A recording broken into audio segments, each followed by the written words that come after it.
Então esses movimentos que eram aparentemente cristãos, a gente citou dois, né? Dois exemplos. O de 1848, em Seneca Falls, com as mulheres que fizeram aquele encontro numa igreja metodista wesleyana, e citamos também as mulheres do movimento pela temperança.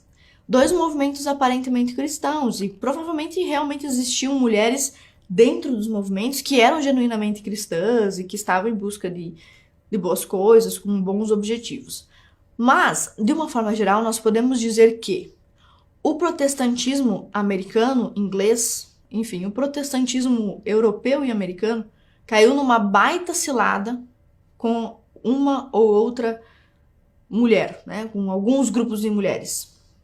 Caiu numa cilada, porque é uma proposta que parecia cristã, uma proposta que parecia decente, mas não era. Por exemplo, Elizabeth Stanton e Susan Anthony foram as coautoras de um documento que foi apresentado em 1848.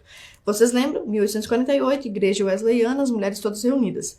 Olha como o que dizia este documento que foi apresentado pela Elizabeth Stanton e pela Susan Anthony lá em 1848, dentro de uma igreja, ou seja, o reverendo estava lá, a comunidade cristã estava lá, e esse documento foi redigido e lido, e que dizia o seguinte: o homem permite à mulher, na igreja, assim como na sociedade, uma posição subordinada, afirmando a autoridade apostólica para sua exclusão do ministério, numa aplicação pervertida das escrituras. Ou seja, no primeiro evento que a igreja permite que as mulheres entrem para falar sobre seus supostos direitos jurídicos e civis, elas apresentam um documento contestando a ordem eclesiástica. Na Igreja Católica, isso é praticamente impossível de acontecer. Não aconteceria. Primeiro, porque as mulheres não fariam esse evento dentro da igreja. Segundo, porque elas não conseguiriam chegar nesse ponto. Mas aqui dentro da igreja protestante, as mulheres estavam ocupando o espaço da própria igreja para contestar a ordem eclesiástica. Está afrontando a ordem eclesiástica. E um dos princípios cristãos que nós conhecemos de longuíssima data, desde a época de Jesus, de que o sacerdócio dentro da igreja é uma atividade exclusivamente masculina. Então você só tem padres, bispos, cardeais e papa homem. Você não tem as mulheres ocupando esses cargos. E olha como essas duas feministas aqui, né, que se diziam cristãs, a Elizabeth Stanton e a Susan Anthony, estão dentro da própria igreja, já começando a afrontar a igreja no primeiro evento religioso que recebeu mulheres para falar sobre seus direitos. Outra informação importante sobre esse dia é que 12 resoluções foram aprovadas. São uma lista com 12 reivindicações das mulheres. E uma dessas reivindicações, a única, na verdade, que não foi aprovada, foi a reivindicação pelo direito ao voto. Ou seja, a Susan e a Elizabeth apresentaram uma lista de coisas importantes para as mulheres. Direito à herança, direito à propriedade mesmo depois de casada, etc, etc, etc. As mulheres e os homens presentes concordaram com absolutamente todas as 11 resoluções que falavam sobre isso. Apenas uma dessas resoluções falava sobre o direito ao voto. E as próprias mulheres presentes votaram contra o direito ao voto. Elas foram consultadas e não gostaram dessa pauta. Elas foram contra incluir o sufrágio feminino. A Elizabeth e a Susan ignoraram isso e continuaram lutando pelo sufrágio, mesmo as mulheres da primeira convenção que elas organizaram terem dito que não se interessavam por isso.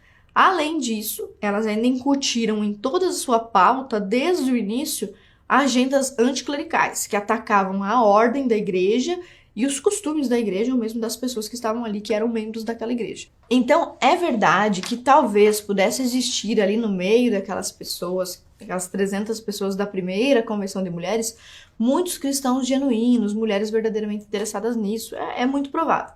Mas o caso específico da Elizabeth Stanton, que é uma das delegadas, das primeiras protagonistas desse direito ao voto lá nos Estados Unidos, demonstra que ela, como líder, nós veremos isso, todas as líderes, praticamente todas as líderes do movimento, dos movimentos feministas e até mesmo daqueles ditos cristãos, todas essas líderes, elas eram anticlericais anti-casamento, e nós vamos ver isso aos poucos. Eu vou começar citando um trecho aqui do livro, não é isso não, do livro Feminilidade Radical, da Caroline McCulley, que nos diz lá na página 52. Ela está falando sobre esse movimento de mulheres. Olha o que ela nos diz aqui. Misturado àquelas reformas sociais necessárias, ou seja, o direito à propriedade, a mulher mesmo depois de casada poder receber herança, etc. Misturada àquelas reformas sociais necessárias, estava um desafio para o cristianismo. O governo da igreja, o ensinamento bíblico e o culto público. Essas três coisas, o governo da igreja, o ensinamento bíblico e o culto público, estavam sendo afrontados pela Elizabeth já nessa primeira convenção. O desafio à igreja que foi levantado nesse documento levou, por fim, à destruição de conceitos biblicamente definidos de Deus, pecado, diferenças de sexo, diferenças de gênero, matrimônio e outros. A Caroline é uma ex-feminista que começou a estudar a história do movimento desde a primeira onda também, e ela denuncia aqui no livro dela exatamente isso que nós estamos tentando propor aqui no curso, que você entenda. O movimento feminista desde sempre foi esse movimento que a Caroline está dizendo aqui pra gente. Anti-igreja, anti-família, anti-matrimônio. Assim como na página 52, aqui na página 86 e na página 87 do meu livro, nós temos também uma curta referência sobre isso, que diz o seguinte: por declarações como essas, não se pode dizer que a primeira onda foi um movimento cristão, embora tenha surgido por conivência e descuido de muitos bispos e igrejas protestantes. A insistência feminista em renegar o cristianismo e o casamento, culpando-os pelas frustrações pessoais de cada militante, é marca do movimento desde a sua origem. E aí nós temos mais uma pequena citação aqui, dentro da página 87 do meu livro, que esclarece como a Elizabeth Stanton, a líder desse movimento sufragista dos Estados Unidos, dentro de uma igreja, era, na verdade, uma anticristã. Ela chegou a publicar em 1898 uma Bíblia feminista, né? A primeira Bíblia feminista, a Bíblia da mulher. Só por aí você já vê que a pessoa não tem nenhum respeito pelo cristianismo, ela está alterando a Bíblia. Então, evidentemente que o respeito dela pela fé que ela dizia representar naquele dia não existia. Na página 87 diz o seguinte ainda: começou com a reforma do casamento e do sufrágio e então migrou para a religião. Quem? Nossa estrela aqui, Elizabeth Stanton. Começou com a reforma do casamento e do voto e então migrou para a religião. Stanton desenvolveu suas crenças ateístas quando ainda jovem. Ela escreveu: vejo como um dos piores crimes do mundo obscurecer a mente dos jovens com superstições tenebrosas e com temores do desconhecido e daquilo que não pode ser conhecido. Do que ela estava falando? Do inferno, do pecado, superstições tenebrosas. Pecado, céu, inferno, vida eterna. Então, você veja, ela era uma mulher que desprezava o cristianismo. Então, quando dizem para você que o primeiro movimento sufragista, que a primeira onda do movimento era cheia, recheada de mulheres cristãs, de mulheres decentes, em defesa da família, não é verdade. Você pode pegar, por exemplo, só o caso da Elizabeth Stanton. Nós já falamos de outros casos também, como o da Frances, né, do movimento de temperança, que liderava o movimento, estava ligado aos fabianos. Então, em 1898, quando ela escreveu essa Bíblia feminista, ela já não estava mais preocupada em fingir que respeitava o cristianismo. Ela já tinha assumido aí as suas características meio ateístas e tudo mais. Então, o que a gente pode dizer, resumidamente, é que os protestantes e os evangélicos ligados ao movimento sufragista acabaram sendo usados, ou de uma certa forma, enganados. Existem duas informações fundamentais que eu quero que você leve aqui da aula sobre o movimento sufragista. São duas verdades que desmistificam muita coisa que as feministas dizem sobre a luta pelo sufrágio.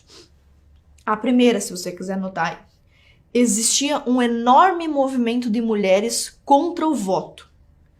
Então, quando as mulheres feministas falam sobre o direito ao voto, elas dão a impressão de que existia um movimento gigantesco e de que todas as mulheres concordavam com a necessidade de votar e estavam sendo injustamente impedidas disso. Na verdade, existia um número enorme de mulheres que conscientemente eram contra o voto e inclusive se organizavam em partidos políticos para lutar contra o voto. Então você precisa saber disso. Existia um número enorme de mulheres contra o voto.